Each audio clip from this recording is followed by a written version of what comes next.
It is not usual for two women of color to run at the top of the ticket, but nothing about this year has been usual.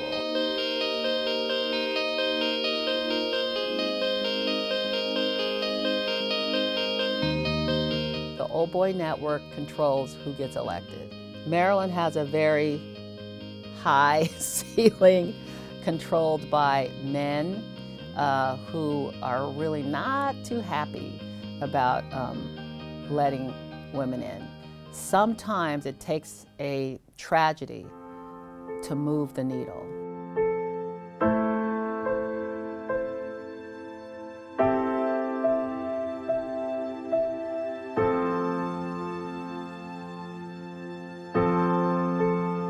The last time I saw him, he was speaking at a historically black college, and the next morning at 3 o'clock in the morning he died. I became a candidate for governor. First time in Maryland history that an African-American woman has been at the top of the ticket. Conventional wisdom was for me to pick a man, a white man, but to make it more exciting, I picked Marisol Johnson, a first-generation El Salvadorian woman. She was the first Latina to ever be elected to office in Baltimore County. We want as many people who look different to run for office and give people a choice, a real choice. As the country becomes a country of more and more immigrants and more brown and black people, it is going to be like just another day at the office when you see a ballot full of people that represent many different kinds of communities. He had huge support of the immigrant community in Baltimore County, so I wanted to bridge Kevin's memory and bridge what the immigrant community loved about him and seat Marisol in her rightful place.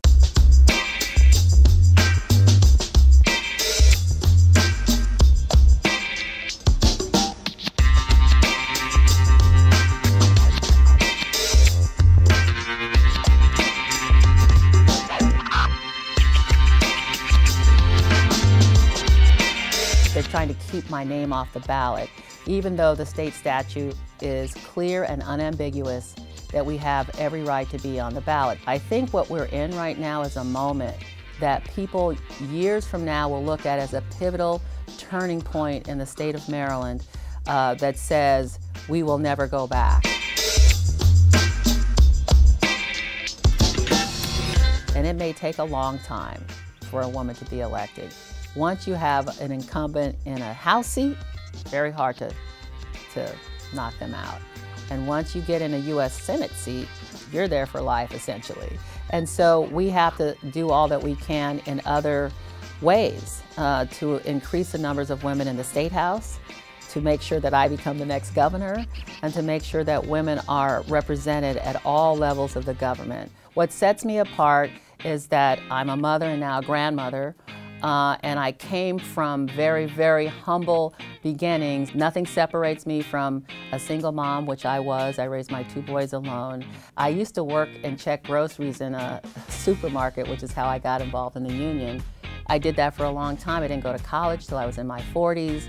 I have a story that resonates with people who say, she's like I am. I've served in elected office for 10 years, first on the Board of Education and then on the Montgomery County Council, which is the largest county and a suburb of Washington, D.C., becoming the only African-American woman, the first and only to ever be elected there.